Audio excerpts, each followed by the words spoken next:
नमो भगवते वासुदेवाय नमः।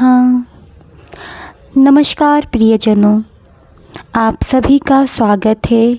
आज की इस धर्म यात्रा में आपका हार्दिक स्वागत है। आज हम जिस तिथि की महिमा सुनने जा रहे हैं उसका नाम है पापा अंकुश एकादशी।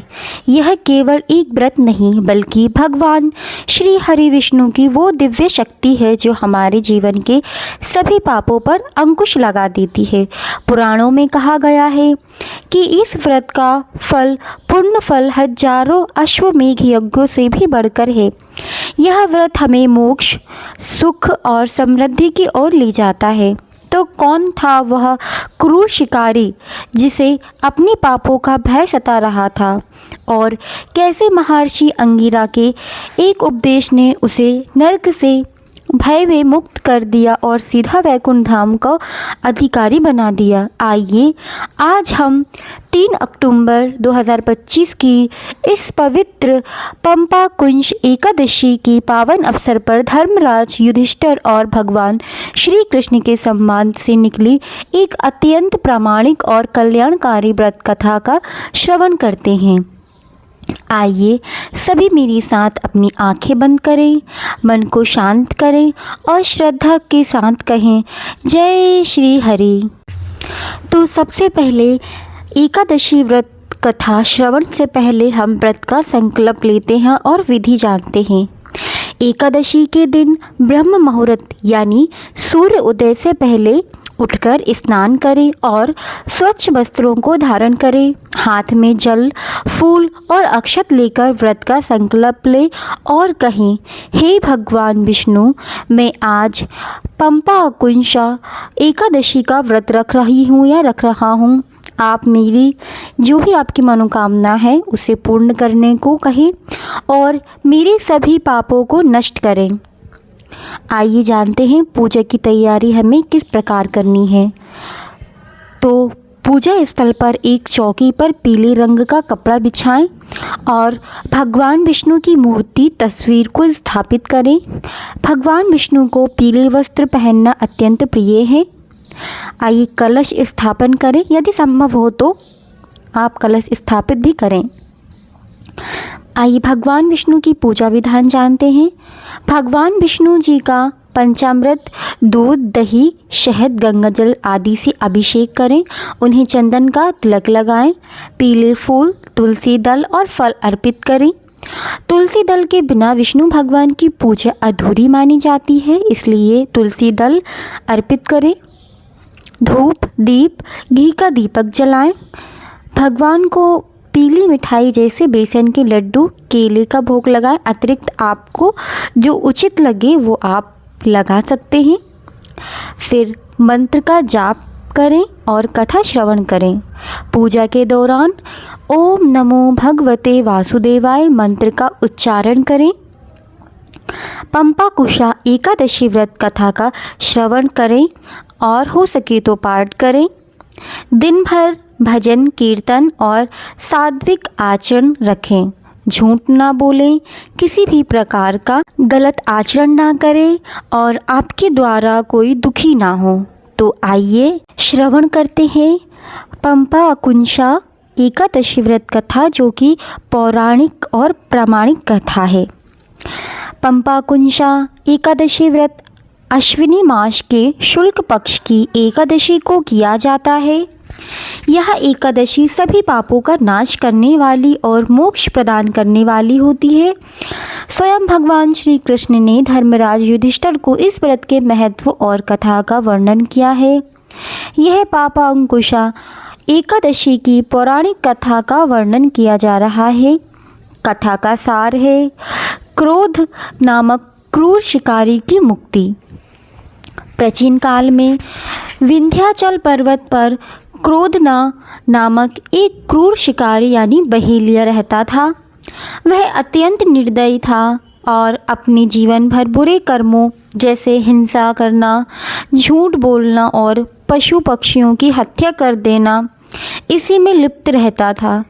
जब उसका अंतिम समय निकट आया तो वह अपने द्वारा किए गए भयंकर पापों के कारण यमराज के दंड से बहुत ही भयभीत हो गया। पापों के भार से दुखी होकर उसने विंध्याचल के पास रहने वाले अंगिरा ऋषि से मिलकर उनसे अपने पापों से मुक्ति का मार्ग पूछा। क्रोधना ने ऋषि के चरण में गिरकर कहा, हे ऋषिवर महर्षि, मैंने अपने पूरे जीवन काल में केवल पाप ही किए हैं, इसलिए निश्चित रूप से मुझे नर्क में ही जाना पड़ेगा। कृपया कर मुझे कोई एक ऐसा उपाय बताएं जिससे मेरे सभी पाप नष्ट हो जाएं और मुझे मोक्ष की प्राप्ति हो।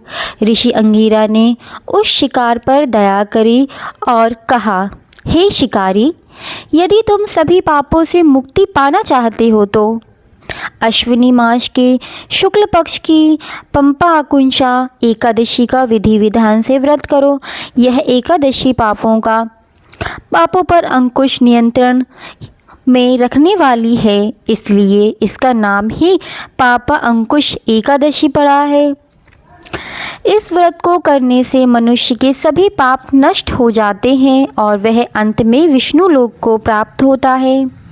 ऋषि की आज्ञा मानकर क्रोधना नामक उस शिकारी ने श्रद्धा पूर्वक पंपाकुंशा एकादशी का व्रत किया और भगवान पद्मनाम यानी भगवान विष्णु की विधि विधान से पूजा की। व्रत के प्रभाव से उसके सभी पाप दूर और नष्ट हो गए। जब क्रोधना की मृत्यु हुई तो यमराज के दूत उसे लेने आए, लेकिन जब उन्होंने देखा कि पापा अंकुश एकादशी के प्रताप से शिकारी के सारे पाप मिट चुके हैं तो वे अत्यंत आश्चर्यचकित हुए और खाली हाथ यमलोक लौट गए। उसी समय भगवान विष्णु के दूत विष्णुगण आए और क्रोधना को दिव्य देह देकर चतुर्भुज रूप में गरुड़ पर बैठाकर वैकुंठ लोक को ले गए। भगवान श्री कृष्ण ने युधिष्ठिर से कहा कि पापा अंकुशा एकादशी का व्रत करने वाले व्यक्ति की 10 पीढ़ी मृत पक्ष, 10 पीढ़ी प्रतिपक्ष और 10 पीढ़ी पत्नी के पक्ष का उद्धार कर देता है। इस व्रत के पुण्य का फल हजारों वाजपेय यज्ञों और अश्वमेध यज्ञों के फल के 16वें भाग के बराबर भी नहीं है। अर्थात यह एकादशी व्रत उन सभी से बढ़कर है जो मनुष्य इस दिन दान पुण्य करते हैं, जैसे भूमि, गो, अन्न, वस्त्र, छाता आदि का दान करें। उन्हें यमलोक के कष्ट नहीं भोगने पड़ते। यह व्रत स्वर्ग, मोक्ष, आरोग्य, सुंदर स्त्री तथा धन धान्य प्रदान करने वाली है। जो व्यक्ति किसी भी कारण से यह एकादशी व्रत करता है उसे यमराज के द्वारा नहीं देखना पड़ता। यह व्रत हमें शिक्षा देता है कि व्यक्ति को सदैव पाप कर्मों से दूर रहना चाहिए और सच्चे मन से भगवान विष्णु की आराधना करनी चाहिए। एकादशी के अगले दिन यानी द्वादशी तिथि को शुभ मुहूर्त में व्रत का पारायण करें। पारायण से पहले ब्राह्मणों या ज़रूरतमंदों को अपनी समक्षता अनुसार अन्न, वस्त्र या धन देकर दान देना अवश्य है। जितनी आप में समर्थ हो देने की आप उतना भी कर सकते हैं। आइए मित्रों, जानते हैं पापा अंकुश एकादशी की द्वितीय पौराणिक महात्म्य गया और काशी से भी श्रेष्ठ। यह कथा देवर्षि नारद और पद्मनाभ भगवान के संवाद पर आधारित है, जो यह सिद्ध करती है कि पापा अंकुश एकादशी का व्रत तीर्थ यात्रा से भी अधिक पुण्यदायी है। यह कथा का सार है एकादशी का पुण्य बदनाम तीर्थों का पुण्य। एक बार देवर्षि नारद ने भगवान पद्मनाभ विष्णु जी का एक स्वरूप है उनसे पूछा, हे प्रभु, कृपया कर मुझे यह बताएं कि मृत्यु लोक में मनुष्य अपने पापों से कैसे मुक्ति पा सकता है। कौन सा व्रत, दान या तपस्या सबसे अधिक फलदायी है। भगवान पद्मनाभ मुस्कुराते हुए बोले, हे नारद, अश्विनी मास के शुक्ल पक्ष की एकादशी, जिसे पापा अंकुशा एकादशी कहा जाता है, यह समस्त पापों का हरण करने वाली है। इस एकादशी का महत्व इतना अधिक है कि इसके पुण्य की तुलना संसार के किसी भी तीर्थ या यज्ञ दान से नहीं की जा सकती है। नारद जी ने आश्चर्य से पूछा, भगवान, क्या यह एकादशी हमारे पूज्य तीर्थों गंगा, गया, काशी, कुरुक्षेत्र और पुष्कर से भी अधिक पवित्र है? भगवान ने उत्तर दिया, नारद, मैं तुम्हें सत्य कहता हूँ, एकादशी के व्रत का पुण्य इन सभी तीर्थों के पुण्य के 16वें भाग के बराबर भी नहीं, क्योंकि एकादशी का पुण्य इनसे कई गुना अधिक है। भगवान ने एकादशी के महत्व को स्पष्ट करते हुए कहा, जब तक मनुष्य पद्मा नाम एकादशी, पापाकुंशा एकादशी का व्रत नहीं करता, तब तक उसके शरीर में पापों का निवास करते हैं। जो मनुष्य सच्ची श्रद्धा से एकादशी व्रत का करता है, वह न केवल अपने पापों से मुक्त होता है, बल्कि वह तीर्थों के पुण्य को भी प्राप्त कर लेता है। सहस्त्रों, हजारों वाजपेयी यज्ञों और अश्वमेध यज्ञों से जो फल प्राप्त होता है, वह भी एकादशी के व्रत के पुण्य के सामने कम है। यह एकादशी मनुष्य को स्वर्ग, मोक्ष, निरोग, सुंदर पत्नी तथा धन्य और अन्य की दात्री है। इस दिन जो मनुष्य शक्ति के अनुसार दान करता है, चाहे वह जल, जूते, छाता, वस्त्र या धन क्यों ना हो, वह यमलोक के द्वार नहीं देखता और अंत में विष्णु लोक को प्राप्त होता है।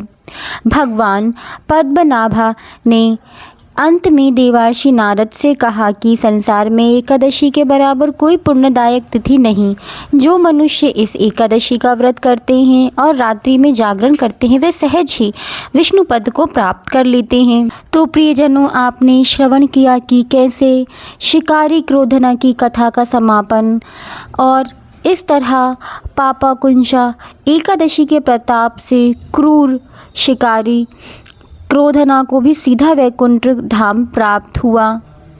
लेकिन आप सोच रहे होंगे कि इस व्रत में ऐसी कौन सी शक्ति है कि यह हजारों जन्मों के पापों को काट दे, और यह एकादशी इतनी विशेष। इस प्रश्न का उत्तर हमें देवर्षि नारद और भगवान पद्मनाभ के बीच हुए एक अत्यंत पवित्र संवाद में मिलता है, जो कि हम श्रवण कर चुके हैं। यह संवाद हमें बताता है कि कैसे पापाकुंश एकादशी का पुण्य फल हमारे जीवन तीर्थ गंगा, गया और काशी के पुण्य से भी कई गुना अधिक है। आइए अब सुनते हैं वह द्वितीय पौराणिक कथा, जो इस एकादशी के अतुलनीय महत्व को सिद्ध करती है और यह सिद्ध करती है कि संसार में एकादशी से बढ़कर कोई तीर्थ नहीं है। तो हमने दोनों कथाओं का श्रवण किया और हमें इस पापाकुंश एकादशी का महत्व और विशेष समझ आया। आइए विष्णु भगवान जी की आरती प्रारंभ करते हैं। ओम जय जगदीश हरे, स्वामी जय जगदीश हरे। भक्त जनों के संकट, दास जनों के संकट क्षण में दूर करे। ओम जय जगदीश हरे। जो ध्यावे फल पावे, दुख विन से मन का। स्वामी दुख विन से मन का, सुख संपत्ति घर आवे। कष्ट मिटे तन का। ओम जय जगदीश हरे। मात पिता तुम मेरे, शरण गहूँ मैं किसकी। स्वामी शरण गहूँ मैं किसकी। तुम बिन और न दूजा, स्वामी बिन और न दूजा। आस करूँ मैं जिसकी। ओम जय जगदीश हरे। तुम पूर्ण परमात्मा, तुम अंतर्यामी। स्वामी तुम अंतर्यामी। पार ब्रह्म परमेश्वर, पार ब्रह्म परमेश्वर तुम सबके स्वामी। ओम जय जगदीश हरे। तुम करुणा के सागर तुम पालन करता स्वामी तुम पालन करता। मैं मूरख खल खामी, मैं मूरख खल खामी, कृपा करो भरता। ओम जय जगदीश हरे। तुम हो एक अगोचर सबके प्राणपति स्वामी सबके प्राणपति। किस विध मिलूं दयामय, किस विध मिलूं दयामय, मैं तुमको कुमति। ओम जय जगदीश हरे।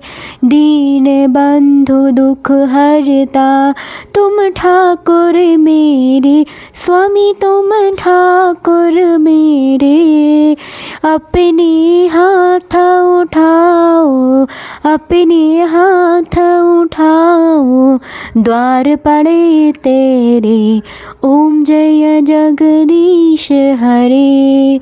विषय विकार मिटाओ, पाप हरो देवा स्वामी पाप हरो देवा।